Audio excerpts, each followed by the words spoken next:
Salut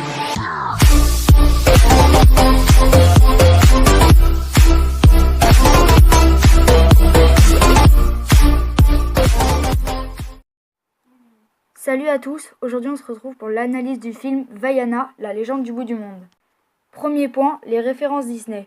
Comme beaucoup de films Disney, certains personnages apparaissent dans un autre film que le leur. Par exemple, l'apparition de Réponse et Fine lors de l'ouverture des portes du château dans La Reine des Neiges.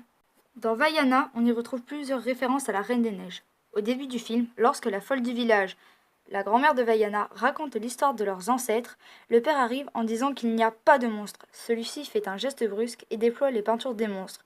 On peut alors y apercevoir le monstre créé par Elsa dans La Reine des Neiges, le monstre qui a été créé pour empêcher Anna et ses coéquipiers de rentrer dans le château.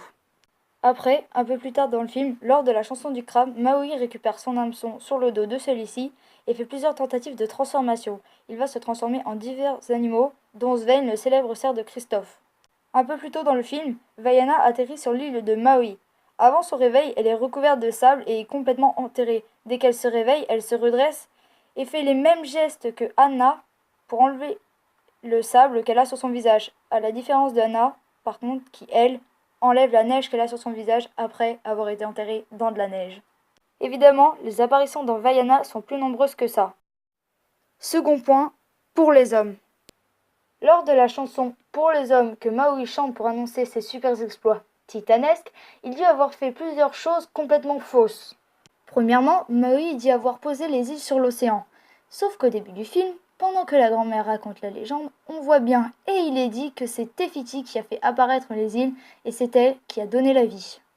Il dit un peu plus tôt avoir créé l'univers, ce qui est impossible. Plus tard dans le film, il énonce le fait qu'il est né de parents mortels, et donc dans la logique des choses, l'univers a été créé bien avant les hommes. De plus, avant l'apparition des hommes, il y a eu l'apparition des dinosaures et leur extinction. Après ça, il dit avoir soulevé de ses pouces les cieux. Or, les cieux, ça veut dire ciel, et théoriquement, le ciel n'est pas touchable.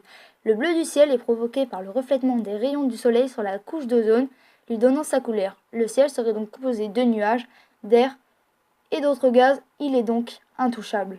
Il dit aussi être allé chercher du feu pour les hommes. Or, même si Maui a plus de 1000 ans, la date de découverte du feu et de la naissance de Maui ne correspond pas, le feu ayant été découvert 500 000 ans avant Jésus-Christ.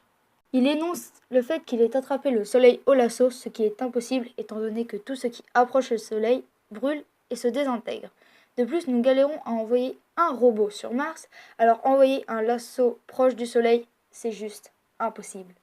Il dit être à l'origine de tous les phénomènes, en commençant par les vagues. Or, les vagues et les marées sont créées par la Lune.